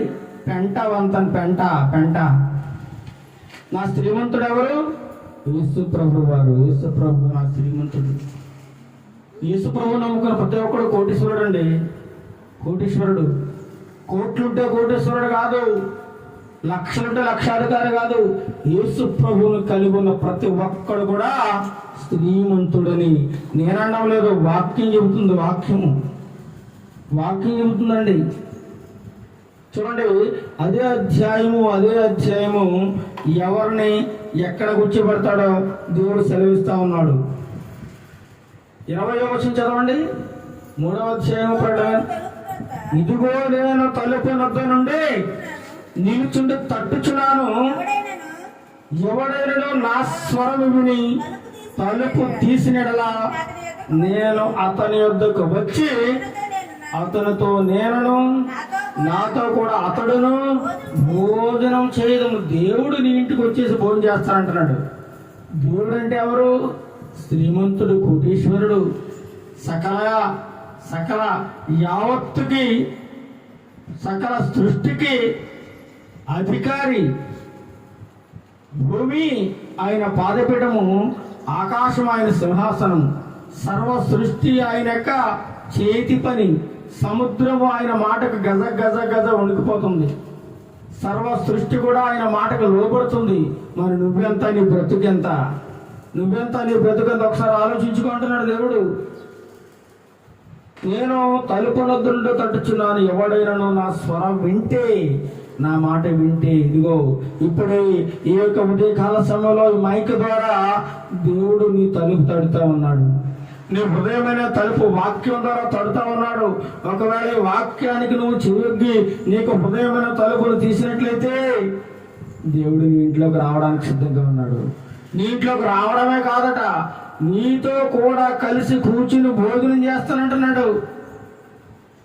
ఆ మహా గొప్ప తేజస్సు కలిగినటువంటి మహా గొప్ప పరలోక రాజ్యములో సింహాసనాసీనుడైనటువంటి ఆ మహా గొప్ప దేవుడు ఇందుకు పనికిరాని దిక్కుమాలి వాడనే దరిద్రుడైన నీతో కలిసి నీ ఇంటికి వచ్చి భోజనం చేస్తానంటున్నాడు. ఎప్పుడు? నువ్వు అయిన మాట వింటే, ఆయన స్వర విని ఆయన మాటకు నువ్వు లోబడినట్లయితే నీ ఇంటికి వచ్చేసి నీతో కలిసి భోజనం చేస్తా అంటున్నాడు. దేవుడితో కలిసి భోజనం చేసే అవకాశం ఎవరికి వస్తుందండి? ఈ లోకంలో నువ్వు అనుకుంటావు, ఒక ముఖ్యమంత్రి నీ ఇంటికి వచ్చి నీతో కలిసి భోజనం చేశాడు అనుకోండి, ఎలా ఉంటుంది నీకు? అబ్బాబ్బా, ఆడు చాలా గొప్పవాడండి బాబు, వాళ్ళ ఇంటికి ముఖ్యమంత్రి వచ్చేసాడు, ఎమ్మెల్యే గారు వచ్చేసాడు వాళ్ళ ఇంటికి, అది చాలా గొప్పవాడండి, చాలా పలుకుబడి ఉందండి, వాడికి చాలా ఉన్నతమైన వ్యక్తి అండి, అతను గొప్ప పేరు ప్రఖ్యాతులు కలిగిన వాడండి, రాజకీయ పలుకుబడి ఉందండి, వాడికి రాజకీయ అండదండలు ఉన్నాయండి, రాజకీయ నాయకులతో మంచి సంబంధాలు ఉన్నాయని మనం ఎంతగానో గొప్పలు చెప్పేసుకుంటా ఉంటాం. అది గొప్ప కాదు. ప్రధానమంత్రి నీ ఇంటికి వచ్చి భోజనం చేసిన అది గొప్పతనం కాదు, అది గొప్ప విషయమే కాదట. మరి ఏది గొప్ప విషయం? యేసు క్రీస్తు ప్రభు వారి యొక్క స్వరము విని నీ హృదయమైన తలుపు తీసి ఆయనలోనికి ఆహ్వానించినట్లయితే అప్పుడు ఆ యేసు క్రీస్తు ప్రభు వారు నీ ఇంట్లోనికి వచ్చి నీతో కలిసి భోజనం చేస్తారట. అది గొప్ప భాగ్యం, నీకు అది గొప్ప భాగ్యం. అది నేను వాక్యం సెలవుస్తా ఉంది. నేను అతని వద్దకు వచ్చి అతనితో నేనను నాతో కూడా అతడును భోజనం చేయదుము. నేను జయించే నా తండ్రితో కూడా ఆయన సింహాసనముందు కూర్చుండి ఉన్న ప్రకారము జయించి వానిని నాతో కూడా నా సింహాసనం మీద కూర్చుండనిచ్చేదను. ఎంత గొప్ప మాట చూడండి. దేవుడు కూర్చునే సింహాసనం మీద ఆ పక్కన నీకు సింహాసనం వేసి కూర్చోబెడతారట. ఎంత గొప్ప అవకాశం! ఇలాంటి అవకాశం నీకు ఎప్పుడైనా దొరికిందా? ఎవరైనా ఈ లోకంలో ఇవ్వగలరా చెప్పండి? దేవుడితో సమానంగా సింహాసనం మీద కూర్చుకునే గొప్ప అవకాశాన్ని నీకు ఇస్తానంటున్నాడు. ఆయన మాట వింటే, ఆయన మాటకు లోబడితే, ఆయన స్వరం వింటే నీకు గొప్ప అవకాశం ఇవ్వాలనుకున్నాడు దేవుడు. ఇలాంటి అవకాశం వీళ్ళు భూలోకంలో ఎవ్వడవలేడు. ప్రధానమంత్రి పదవి తుచ్చమైనది, నీచమైనది దేవుని దృష్టిలో. ముఖ్యమంత్రి పదవి చాలా చిన్నది. ఎమ్మెల్యేలు ఎంపీలు ఉన్నారు, రాజకీయ నాయకులు అందరూ కూడా దేవుని దృష్టిలో చాలా చిన్నోళ్ళండి. చాలా చిన్ని పదవులై. కానీ దేవుడు నీకు గొప్ప పదవి ఇవ్వబోతున్నాడు. ఏంటా పదవి? ఆయన కూర్చున్న సింహాసనం మీద, ఆ పక్కనే నిన్ను కూడా సింహాసనం మీద కూర్చోబెడతారట. అంటే ఏంటి? సింహాసనం మీద ఎవరు కూర్చుంటారు? రాజులు కూర్చుంటారు. అంటే నువ్వు ఎవరో రాజువి, నువ్వు రాజు కాబోతున్నావు. అందుకంటే రాజులైన యాజక సమూహం అంట మనం అందరం కూడా. చాలా మంది అంటున్నారు యేసుక్రీస్తు ఆ తక్కువ కులాలకు దేవుడు, ఆ మాలమాదిగుల దేవుడు, వాళ్ళకే దేవుడు అనుకుంటున్నారేమో. కానీ దేవుని నమ్ముకున్న వారు రాజులతో సమానము. క్రైస్తవులు అనగా రాజులతో సమానము. రాజుల వాళ్ళు. నువ్వేదో అనుకుంటున్నావేమో, చిన్న చూపు చూస్తున్నావేమో.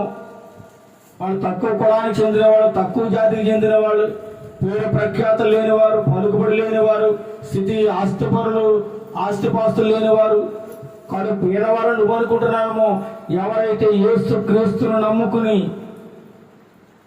ఆయన నిబంధనలకు లోబడి జీవిస్తుంటారో వాళ్ళు చాలా గొప్ప వాళ్ళని, రాజులని, యాజక సమూహం అని దేవుని వాక్యం సెలవిస్తూ ఉంది. ఆయన సింహాసనంలో కూర్చోబెడుతున్నాడట. అంత గొప్ప హోదా నీకు ఇవ్వబోతా ఉన్నాడు నువ్వు దేవుని మాట విన్నట్లయితే. ఈ లోకస్తుల మాట విన్నట్లయితే నువ్వేమైపోతావు? మొదట్లో మన చదువు దుష్టుల ఆలోచన చొప్పున నువ్వు నడిచినట్టు ఏమైపోతావు? నాశనం అయిపోతావు. పాపుల మార్గంలో నడిచావంటే నువ్వు జీవితంలో పాపిగా మిగిలిపోతావు, నరకానికి వెళ్ళిపోతావు. అపహాసకులు కూర్చోవడం చోటగా నువ్వు కూర్చున్నావంటే నువ్వు కూడా అపహాస్యం పాలే, నవ్వులు పాలైపోతుంది నీ బతుకు.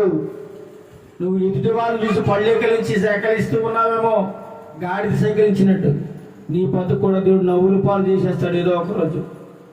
ఎదుటి వాళ్ళు నువ్వు వేలెత్తి చూపిస్తున్నావేమో, నీ వైపు 4 వేలు చూపుతా ఉన్నావు. నువ్వు అంతకంటే దుర్మార్గుడు అని చెబుతా ఉన్నాయి. అందుచేతనే ఎదుటి వారిని వేలెత్తి చూపించే ముందు నీ పరిస్థితి ఏంటో నువ్వు ఒకసారి ఆలోచించుకోవాలి. నీ బ్రతుకు ఏంటో నువ్వు ఆలోచించుకోవాలి. మనం నీతిమంతులు ఉండి అప్పుడు నీతి కబుర్లు చెప్పాలట. మనం దుర్మార్గులుగా పాపులుగా ఉండి మనం నీతివంతులుగా కబుర్లు చెప్పిన ఎవడో వినడు. మనం మార్చుకోవాలి. మన బ్రతుకులు కొంతైనా మారాలి. అప్పుడు మనం చూసి ఇతరులు మారే అవకాశం ఉంటుంది. అంతే తప్ప సగం అటు సగం ఇటు సగం భక్తి చేస్తూ ఉన్నట్లయితే దేవుడు తన నోట్లోంచి ఉమ్మి వేస్తాడంటున్నాడు నమ్మకం. కాబట్టి ఆ పరిస్థితి మనకు రాకూడదని ఈ ఉదయకాల సమయంలో దేవుడు మనందరికీ ఈ మాటలను తెలియజేస్తూ ఉన్నాడు. ఇప్పుడు మనం చాలామంది పాటిస్తూ ఉన్నారు శ్రమల కాలం. ఏంటండి శ్రమల కాలం? 40 రోజులు ఉపవాస కార్యక్రమాలు జరుగుతూ ఉన్నాయి చాలా చోట్ల. ఇది ఎప్పటి నుంచి కాదండి, చాలా సంవత్సరాలుగా ఒక ఆచారంగా క్రైస్తవ సంప్రదాయంగా వస్తూ ఉన్నది 40 రోజుల ఉపవాసం. కేవలం 40 రోజులైన శ్రమదినాలు. యేసు ప్రభు వారి జీవితంలో 40 రోజులైన శ్రమదినాలు చెప్పండి. ఆయన జీవిస్తున్న కాలంలో చాలా శ్రమలు అనుభవించాడు. ఆయన చాలా బాధలు, చాలా నిందలు, చాలా అవమానాలు. 40 రోజులే కాదండి, ఆయన జీవితాంతము కూడా ఈ లోకంలో బ్రతుకుతున్న కాలంలో ఏ రోజు అయినా శ్రమ లేని రోజు లేదట, ఇబ్బంది లేని రోజు లేదు, బాధ లేని రోజు లేదు. ఆయన నిరంతరము శ్రమ పడుతూనే ఉన్నాడండి. ఆయన శ్రమ పడుతూనే ఉన్నాడు.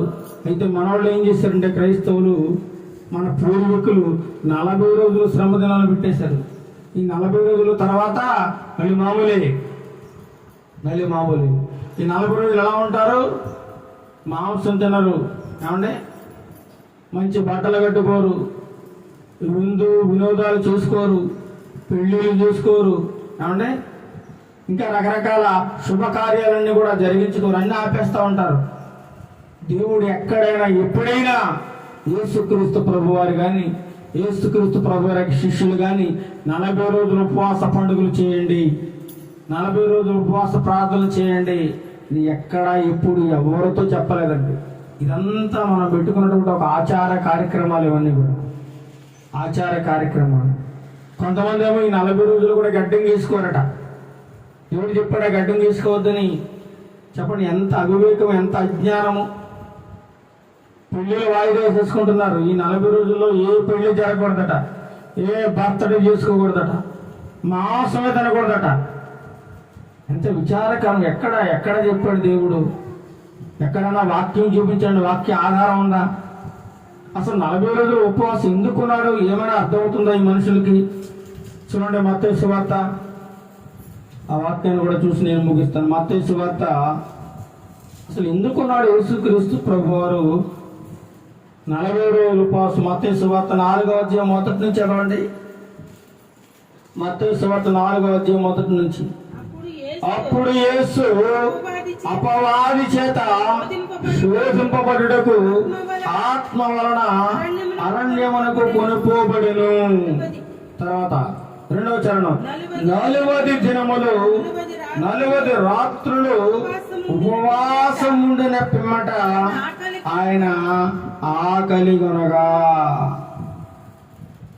ఎందుకు ఆయన 40 రోజులు ఉపవాసం ఉన్నాడంటే అపవాది చేత ఏం చేయబడ్డానికి? శోధింపబడ్డానికట. అపవాది చేత శోధింపబడ్డానికి ఎక్కడికి వెళ్ళిపోయాడు ఆయన? అరణ్యానికి కొనుక్కోబడ్డాడట. అక్కడ 40 దినములు 40 రాత్రులు ఉపవాసం ఉన్నాడంట. ఆయన దేవునితో ఆయన సంభాషిస్తూ ఉన్నాడు ఉపవాసం ఉండి. ఆయన పరిచర్యకు వెళ్లే ముందు 40 దినాలు ఉపవాసం ఉండి ఆయన పరిచర్య ప్రారంభించాడండి. ఆత్మీయ జీవితంలో ఆయన దేవునితో గొప్ప సంబంధాన్ని కలిగి ఉన్నాడు. ఆయన దేవుని నుంచి అనేకమైన గొప్ప గొప్ప కార్యాలను ఆయన ముందు ముందు చూడబోతా ఉన్నాడు. ఆయన గొప్ప శక్తి కలిగిన దేవుడు. ఏమండి, సాతాను సంబంధమని ఈ యొక్క సాతాను రాజ్యాన్ని పడగొట్టాలంటే ఏమండి ఆయన 40 దినములు ఉపవాసం ఉన్నట్లుగా మనం చూడగలం. 40 రోజులు ఉపవాసం ఉన్నాడు యేసుక్రీస్తు ప్రభువారు. ఇంకా 40 రోజులు చాలా దైవ గ్రంథంలో చాలా చోట్ల రాయబడి ఉంది. 40కి నోవహు కాలంలో జలప్రళయం 40 రోజులు వచ్చింది. మోషే గారు దైవ సన్నిధిలో 40 దినాలు గడిపాడట మోషే. ఏలియా 40 రోజులు ఉపవాసం ఉండి దేవుని శక్తిని పొందుకున్నాడు.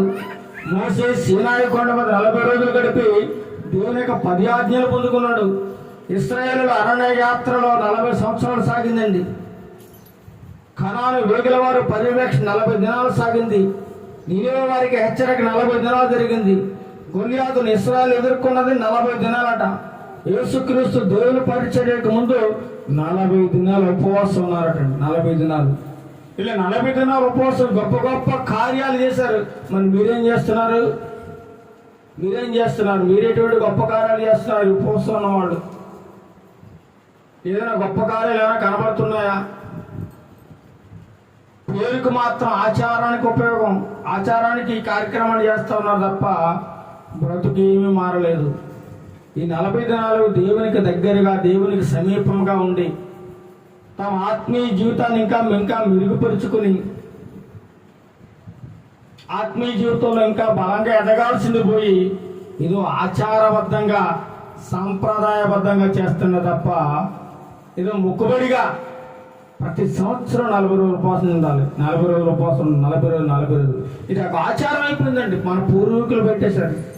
పూర్వీకులు ఎప్పుడో పూర్వీకులు చేస్తున్నారు కాబట్టి మనం కూడా చెయ్యాలి, మనం కూడా పాటించాలి. పాటించకపోతే బాగోదు. దేవుడు ఎక్కడ కూడా ఈ విషయాన్ని దేవుడు ఎక్కడ చెప్పలేదండి. దేవుడు ఎక్కడా చెప్పలేదు. 40 రోజులు ఉపవాసం ఉండాలి, పాటించాలి. యేసుక్రీస్తు ప్రభువారికి శిష్యులు కూడా ఆ పని చేయలేదు. ఒక యేసుక్రీస్తు ప్రభువారికి పాటించమని చెప్పుంటే మరి శిష్యులు కూడా ఎక్కడైనా చేసి ఉండాలి కదా. 40 దినాల ఉపవాస ప్రార్థన పెట్టుండాలి కదా, వాళ్ళు కూడా ఎక్కడా పెట్టలేదు, ఎక్కడా జరిగించలేదు. ఇది ఒక ఆచారబద్ధంగా కొనసాగుతూ వస్తుంది. చాలా మంది ఉపవాసం ఉన్నప్పుడు ఎలా ఉంటున్నారట, వేషధారుల వలె ఉంటున్నారట. వేషధారులు మనుషులు కనబడాలని చాలా మంది ఏం చేస్తారు, తల ఎరబోసేసుకుని నేను ఉపవాసం ఉన్నానని ప్రతి ఒక్కరికి డబ్బా కొట్టుకుంటారు, చాటింపు వేసుకుంటా ఉన్నారట. కాబట్టి ఉపవాసం ఉన్నామంటే పక్కోడికి తెలియకూడదు, ఎవరికి తెలియకూడదు. ఉపవాసం అంటే అర్థం ఏంటి? ఉపవాసం అనగా అనగా ఉపేక్షించుకొని, పానగా పరీక్షించుకొని, వానగా వాక్యముతో, సానగా సందేశముతో, అనగా ముందుకు సాగిపోవాలట. ఉపేక్షించుకొని, పరీక్షించుకొని, వాక్య సందేశంతో ముందుకు సాగిపోవాలి. ఉపవాసం అనగా దగ్గరగా, సమీపంగా, దగ్గరగా దేవునితో గొప్ప సంబంధాన్ని కలిగి ఉండడం, దేవుని సన్నిధిలో దగ్గరగా సమీపించడం, దాన్ని ఉపవాసం అంటారండి. ఆహార పానీయాలు ముట్టుకోకుండా ఒక పూట లేదా ఒక రోజు లేదా కొన్ని రోజుల పాటు మనస్సును దేవునిపై లగ్నం చేసుకుంటూ ఈ ఇహలోక సంబంధమైన వాటి మధ్య దేవుని మీద మనస్సు పెట్టుకోకుండా చాలా భయము భక్తితో ఉంటారు. ఈ 40 రోజులు కూడా చాలా మంచిదే ఉండొచ్చు, కానీ ఆచారబద్ధంగా చేయకూడదు. అలవాటుగా ప్రతి సంవత్సరం చేస్తాను, ఈ సంవత్సరం చేయకపోతే దేవుడు కోపగించేస్తాడు అన్నట్టుగా చేయడానికి వీల్లేదట. ఒకవేళ నువ్వు ఈ 40 రోజులు ఉపవాసం ఉన్నట్లయితే నీ ఉపవాసం నీ ఆహారాన్ని ఎవరికి పెడుతున్నావు? పేదలకు పెడుతున్నావా? బట్టలు లేని వారికి బట్టలు ఇస్తున్నావా? ఆపదలో ఉన్న వారికి సహాయం చేస్తున్నావా? ఇలా చేస్తేనే దేవునికి ఇష్టమైన ఉపవాసం నువ్వు చేసినట్లు అవుతుంది. అంతే తప్ప నేను ఉపవాసం ఉన్నానని చెప్పి ఏమండి దెబ్బలాటలు ఆడుకుంటూ, యెషయా గ్రంథం చూడండి 58వ అధ్యాయం 4వ వచనంలో ఉపవాసంగా పాటించేస్తున్నాం అని చెప్పుకుంటూ ఏం చేస్తున్నారు అక్కడ రాయబడి ఉంది. యెషయా గ్రంథము 58వ అధ్యాయం 4వ వచనం చూడండి. 58:4 మీరు కలహపడుచు వివాదము చేయుచు అన్యాయంగా బుద్ధిలాడుచు ఉపవాసం ఉందురు. ఉపయోగం ఏంటి? మీ దెబ్బలాట్లు మానలేదు, మీ గొడవలు మానలేదు, మీ అసూయ మానలేదు, మీ గర్వం మానలేదు, అహంకారం వదలలేదు, మీ బూతులు మానలేదు, పూర్తిని మాటలు మానలేదు, మీ వేషాలు మానలేదు, మీ బ్రతుకు మానలేదు. కానీ మేము ఉపవాస దినాలు పాటించేస్తున్నాం, 40 రోజులు నిష్టగా పాటించేస్తున్నాం. గడ్డం గీసుకునేంత మాత్రాన, ఏమండి మంచి బట్టలు కట్టుకునేంత మాత్రాన, నువ్వు మంచి ఆహారం తినకపోయినంత మాత్రాన నిన్ను దేవుడు లక్ష్య పెడతాడు అనుకోడు. నీ అవివేకము, నీ అజ్ఞానము.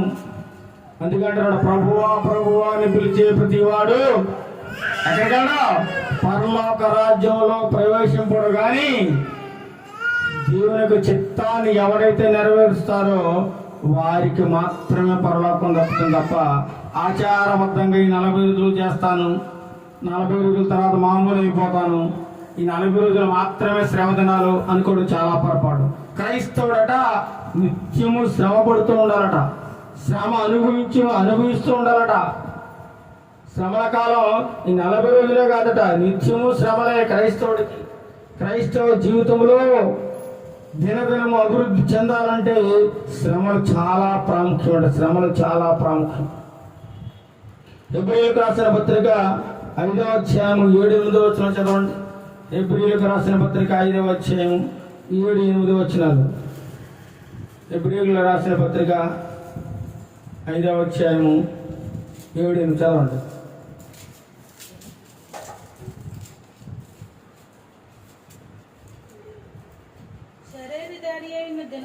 ఆ శరీరధారి అయిన దినములలో మహారోదనముతోను కన్నీళ్లతోను తన్ను మరణము నుండి రక్షింపగలవానికి ప్రార్థనలను యాచనలను సమర్పించి భయభక్తులు కలిగి ఉన్నందున ఆయన అంగీకరింపబడెను. ఇంకా చదవండి. ఆయన కుమారుడై ఉండి తాను పొందిన శ్రమల వలన విధేయత నేర్చుకున్నాడు దేవుడు. దేవుడు ఏం పొందుకున్నాడు? యేసుక్రీస్తు ప్రభువారు శ్రమలలో అనుభవిస్తూ, ఈ 40 రోజుల శ్రమలు కాదండి ఆయన, ఈ 40 రోజులతో ఆగిపోలేదు. శ్రమలో అనుభవిస్తూ నిత్యము కూడా ఆ శ్రమలలో ఏమి నేర్చుకున్నాడట? విధేయత నేర్చుకున్నాడు. మరి నీ శ్రమదన వల్ల పాటిస్తూ నువ్వేం నేర్చుకున్నావు? నువ్వేం పొందుకున్నావు? ఒకసారి ఆలోచించుకో. ఆయన బ్రతికినంతకాలం శ్రమలు భరించాడు. ఆయన కుటుంబ భారాన్ని ఆయన నెత్తి మీద వేసుకున్నాడు. తల్లి బాధ్యతలు నెరవేర్చాడు. ఈ లోకంలో ఆయన ఎలా బాధ్యత గల పౌరుడుగా జీవించాలో జీవించాడు. కష్టపడి పనిచేశాడు. ఆయన శ్రమ పడ్డాడు నిరంతరము.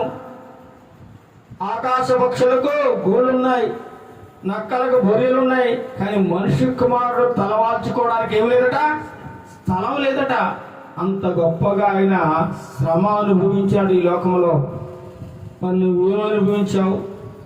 నువ్వేం పొందుకున్నావు? శ్రమలంటే 40 రోజులతో ఆగిపోయేది కాదు. నిత్యము శ్రమ పడుతూ ఉండాలి. శ్రమలలో గొప్ప ఆత్మీయ జీవితం దాగి ఉందట. చూడండి, మత్తయి సువార్త 16:24లో నన్ను వెంబడింపగోరువాడు తనను తాను ఏం చేసుకోవాలట? ఉపేక్షించుకొని తన సిలువనెత్తుకొని నన్ను వెంబడించమని వాక్యం సెలవిస్తూ ఉందండి. దేవుడు సెలవిస్తూ ఉన్నాడు. శ్రమలు అనే సిలువను ఎత్తుకోవాలి. శ్రమలు అనే సిలువ. చాలా మంది అనుకుంటున్నారు ఈరోజు అనేక మంది క్రైస్తవులకు రావడానికి కారణం ఏంటంటే ఆశీర్వాదాలు. ఈ దైవజనులు కూడా సంఘాలు అంతసేపు ఆశీర్వాదం గురించే బోధిస్తారు తప్ప శ్రమలు వస్తాయి, మీకు ఇబ్బందులు వస్తాయి, కష్టాలు వస్తాయి, అవమానాలు వస్తాయి, రోగాలు వస్తాయి, బాధలు వస్తాయి, మీ కుటుంబం నలిగిపోద్ది అని చెప్పి ఏ సేవ కూడా బోధ చేయటం లేదండి. ఎంతసేపు ఆశీర్వదింపబడతావు, నువ్వు ఇల్లు కట్టుకుంటావు, నీకు బంగారం వచ్చేస్తుంది, నీ పిల్లకి పెళ్ళి అవుతుంది, నీకు పిల్లలు పుడతారు, నీ ధనం సమృద్ధిగా విస్తరించబడుతుంది, నువ్వు గొప్పగా ఆశీర్వదింపబడతావు. ఇటువంటి మాయ మాటలతో, కలబొల్లి మాటలతో సంఘాన్ని నడిపిస్తున్నారు తప్ప సంఘానికి శ్రమలంటే ఏమిటో, శ్రమల ద్వారా ఇటువంటి పాఠాలు నేర్చుకోవాలో ఈనాటి సంఘానికి తెలియడం లేదండి. శ్రమలకు ఒక సీజన్ అంటూ లేదట. ఈ 40 రోజుల్లోనే శ్రమలు ఉండిపోతాయి అనేది ఏమీ లేదు. శ్రమలు నిత్యము వస్తూనే ఉంటాయి క్రైస్తవ జీవితంలో. ఎన్ని శ్రమలు అనుభవిస్తే అంత గొప్ప ఆశీర్వాదం నీ మీదకి రాబడుతుంది. అందుకే ఒక గొప్ప దైవజనుడు అంటూ అన్నాడు, సఫరింగ్స్ ఆర్ గాడ్స్ చెస్టనింగ్స్ అట. అంటే శ్రమలు దేవుని యొక్క గద్దింపట. ఆనాడు యోబుకి దేవుడు ఏం చేశారండి? శ్రమలని దేవుడు డైరెక్ట్గా శ్రమను యోబుకి పెట్టేలేదండి, అనుమతించాడు. అలాగే క్రైస్తవ జీవితంలో నువ్వు యథార్థంగా నిలబడినప్పుడు, నీతి నియమంగా నువ్వు బ్రతుకుతున్నప్పుడు నీకు శ్రమలు తప్పకుండా వచ్చేస్తాయి. ఒకదాని వెనక ఒకటి శ్రమలు వచ్చేస్తూనే ఉంటాయి. కష్టం మీద కష్టం, దెబ్బ మీద దెబ్బ, బాధ మీద బాధ తగులుతూనే ఉంటది. ఎందుకు తెలుసా? నిన్ను దేవుడు ఒక గొప్ప సువర్ణముగా మార్చిపోతా ఉన్నాడు, నిన్ను ఒక గొప్ప ఆశీర్వాదకరంగా మార్చిపోతా ఉన్నాడు, అనేకులకు దీవెనకరంగా మార్చిపోతా ఉన్నాడు.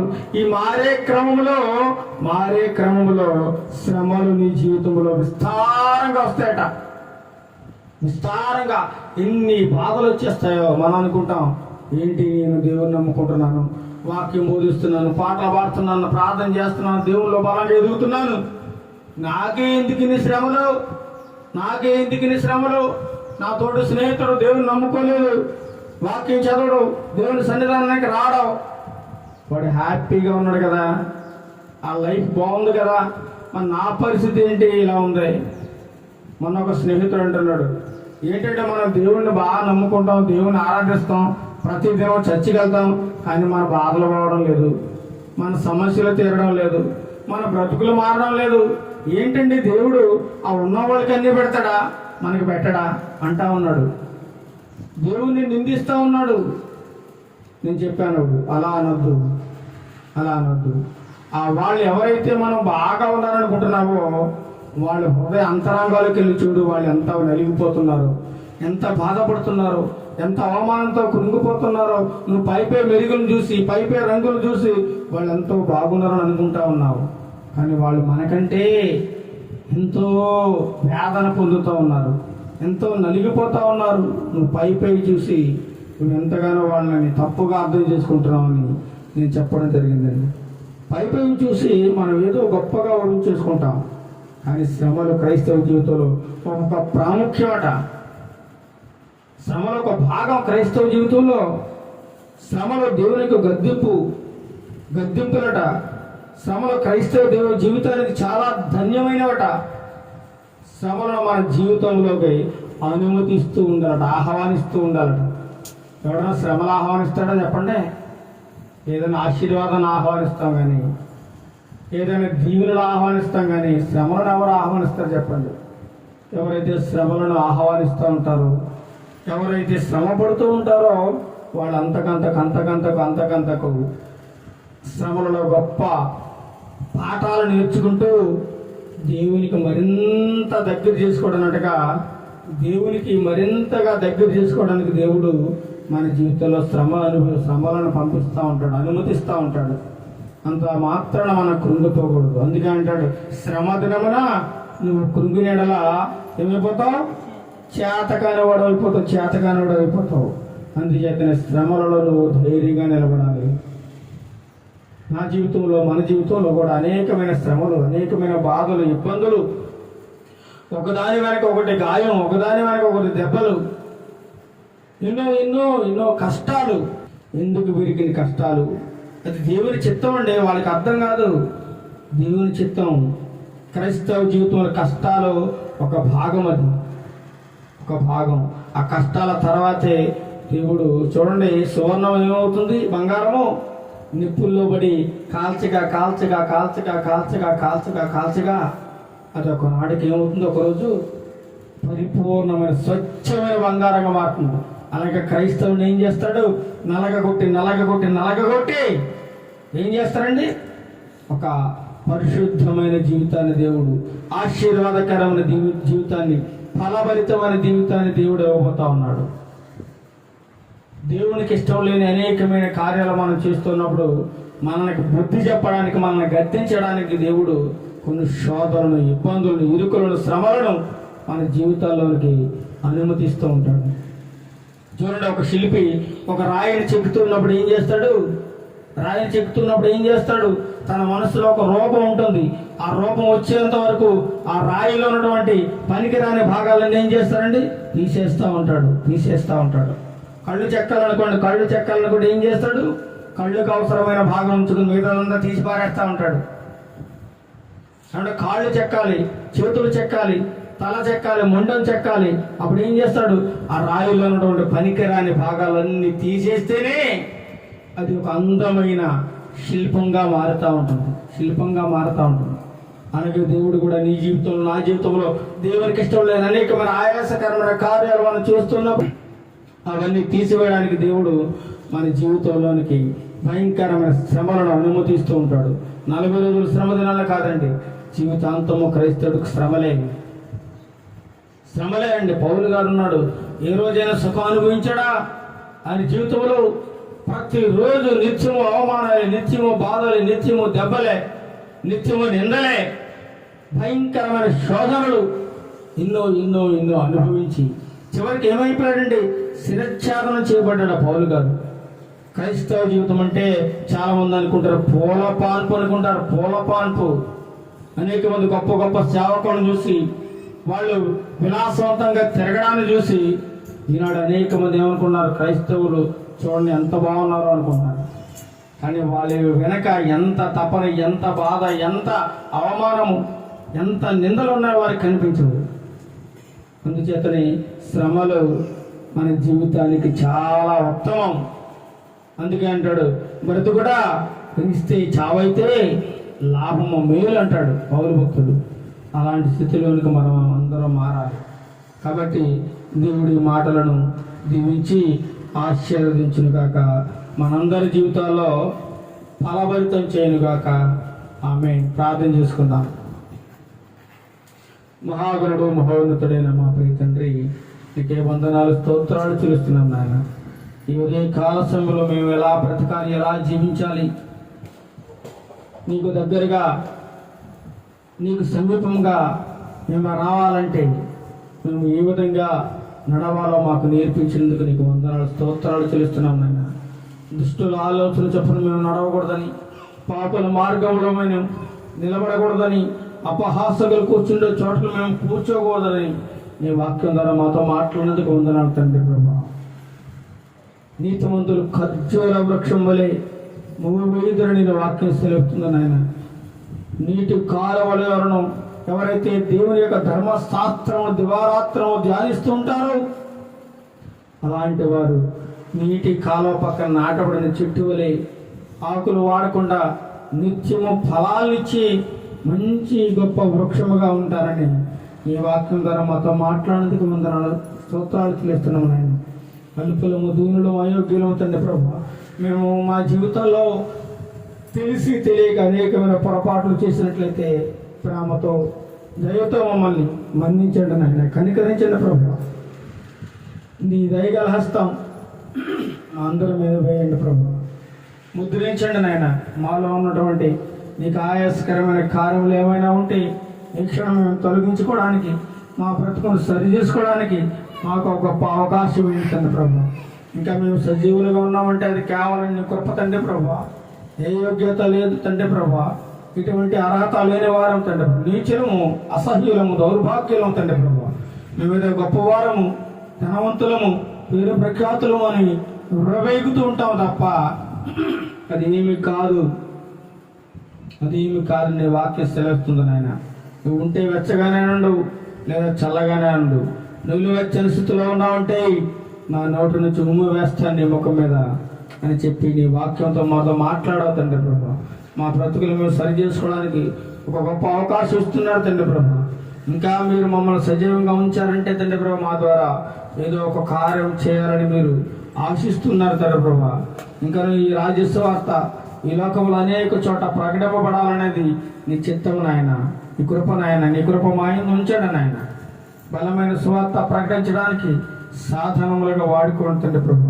నీకు ఆయాసమైన కార్యములు మేము చేయకుండా తండ్రి ప్రభు, నేను మరలా సిలువ వేయకుండా తండ్రి ప్రభు, నీ వాక్యానుసారమైన జీవితాన్ని జీవించడానికి, అణిగమణి ఉండడానికి, తగ్గించుకుని ఉండడానికి, మాలో ఎటువంటి గర్వము, అహంకారము తండ్రి ప్రభు, అసూయ, ద్వేషం, పగ, కలహము లేకుండా తండ్రి ప్రభు, నీకు ఇష్టమైన పాత్రలుగా మమ్మల్ని వాడుకోండి తండ్రి నాయన. నీకు ఇష్టమైన బిడ్డగా మమ్మల్ని మలుచుకోండి తండ్రి ప్రభు. మేము మంచి కాలంలో అపాయకరమైన దినములో ఉన్నామని వాక్యం సెలవుస్తుంది ప్రభు.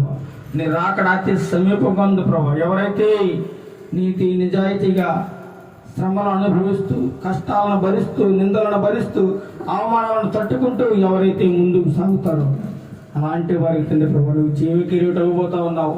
నీ పరలోక సింహాసనం మీద కూర్చోబెట్టనిస్తానని నీతో మాట్లాడారు తండ్రి ప్రభు. మాతో మాట్లాడేందుకు వందనాలు తండ్రి ప్రభు. ఇంకా ఎవరైతే నిన్ను నమ్మకుండా, రక్షణ లేకుండా ఎవరైతే ఈ లోకంలో జీవిస్తున్నారో వారందరికీ గొప్ప అవకాశం దయచేయండి నాయన. నీ సహాయం దయచేయండి ప్రభు. నిలువెచ్చని స్థితిలో లేకుండా, పూర్వీకులు పెట్టినటువంటి ఆచారాల్లో మేము పాల్గొనకుండా ఉంటే నీలోనైనా ఉండాలి, లేదంటే లోకంలోనైనా ఉండాలని అంటే ఒక గొప్ప పాఠం ద్వారా మాతో మాట్లాడేందుకు వందనాలు స్తోత్రాలు తెలుస్తున్నాం నాయన. ఇప్పుడు వచ్చిన బిడ్డలను దీవించండి, ఆశ్రయించండి. చిన్న మందిగా ఇక్కడ కూడుకున్నాం తండ్రి ప్రభు, దీవించండి, ఆశ్రయించండి. ఈ వాక్యం ఉన్న ప్రతి బిడ్డను దీవించండి, ఆశ్రయించండి. ప్రతి ఒక్కరిని దర్శించండి ప్రభు. ఎవరికి ఏ అవసరతలు ఉన్నాయో, ఏ అవసరతలు ఉన్నాయో మీరు తీర్చండి నాయన. అనారోగ్య పరిస్థితుల్లో బిడ్డలు మీరు ముట్టండి, స్వస్థపరచండి.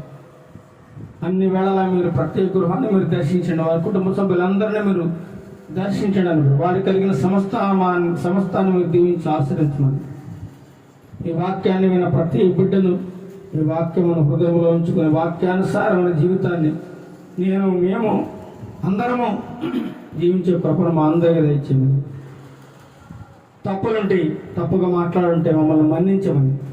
అంత మహిమా ప్రభావాలు మీకే చెల్లిస్తూ యేసుక్రీస్తు నామమున ప్రార్థనకు వేడుకొంచున్నాం తండ్రి. ఆమేన్. పరలోకమందున మా తండ్రి, నీ నామం పరిశుద్ధపరచబడును గాక, నీ రాజ్యము వచ్చును గాక, నీ చిత్తం పరలోకంలో నెరవేర్చినట్టు భూమి మీద నెరవేరును గాక.